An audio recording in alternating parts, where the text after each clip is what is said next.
আবার আল্লাহ কুদরতি পাঁচ জমিনে বিছাইয়া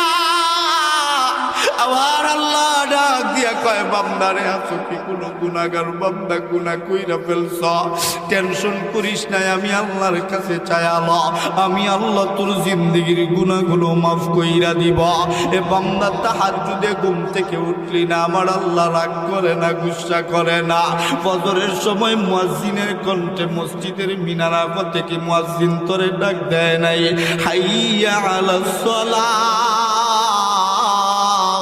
এ বান্দা নামাজের জন্য আয়া আবারও মুয়াজ্জিন তোরে ডাকছে হাইয়া আলাল ফালাহ এ বান্দা কল্যাণের জন্য আয়া আবারও তুই যখন ঘুম থেকে উঠিস না মুয়াজ্জিনের কণ্ঠে আবার আল্লাহ তোরে ডাক দিছে আসসালাতু খায়রুম মিনান নাওম এ বান্দা ঘুমের চেয়ে নামাজ ভালো আয়া ওই সময়ও তুই বান্দা ঘুম থেকে উঠলি না 10টা 11টা পর্যন্ত তুই বান্দাটা ঘুমাইলি আমরা আল্লাহকে বলছিলাম আল্লাহ আপনার বান্দা ঘুমাইছে 10টা 11টা পর্যন্ত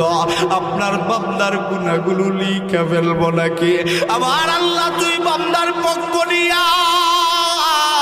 আমার আল্লাহ বলছে না না দেখবি আমার বান্দাটা তাহাজ্জুদে আসে নাই ফজরে আসে নাই আমার বান্দাটা দেখবি জোহরের সময় আসবে জোহরের সময় মুয়াজ্জিন আবারও ডাকবে হাইয়া আলাস সালাহ কেমন নাফরমান বান্দা আমরা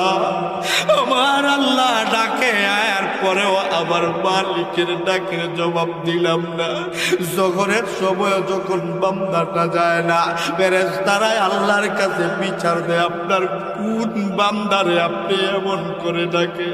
আপনার বান্দা তো ফজরেও আসলো না জোহরেও আসলো না আল্লাহ ডাক দিয়া কয় আবার বান্দার ভালো লাগে নাই মনটা ভালো না শরীরটা ভালো না দেখবি আসরের সময় আসবে আসরের সময়ও বান্দাটা যায় না আল্লাহ ডাক দিয়া বলে মাগরিবের সময় আসবে মাগরিবের সময়ও যখন বান্দাটা যায় না আবার আল্লাহ কেবল আল্লাহ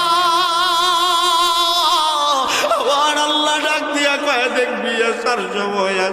আসবে এসার সময় আবার আল্লাহ আবার ডাকবে হাইয়া আলাস সালাহ বান্দারে তোর পক্ষে সারাটা দিন যাবৎ কথা বলতেছি এখন না আসলে আমি আল্লাহ আবার ফেরেশতাদের কাছে লজ্জিত হয়ে যাব এ বান্দা ঘুমাস না নামাজ না পইরা ঘুমাস না বান্দাটা একবারে যায় মোবাইল নিয়ে ব্যস্ত বন্ধু বান্ধবের আড্ডায় ব্যস্ত সময় পার করে